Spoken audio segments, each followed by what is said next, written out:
10-12 سال پیش اینطوریا. این شاعر آقای سنبالایی هم بود، اومد یه شعری خوند تو اون شب شعر، آخرش کلمه‌ای داشت توی قافیه‌اش میگفت قشنگ، و من قشنگی همیشه یادم مونده بود. گشتم شعر رو پیدا کردم، خوندیم، آهنگسازی کردیم، بعد گفتیم حالا این برای شاعرش ما باید یه حق و زحمه یه چیزی هم بدیم دیگه.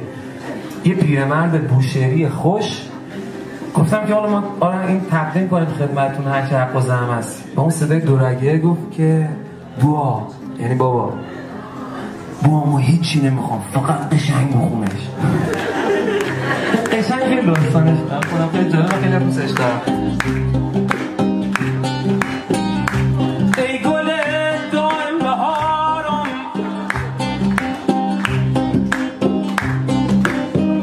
یار سر تا پا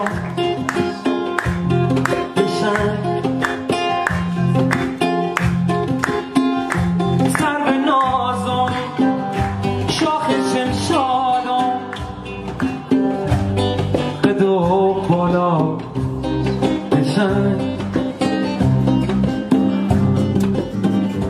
قشنگ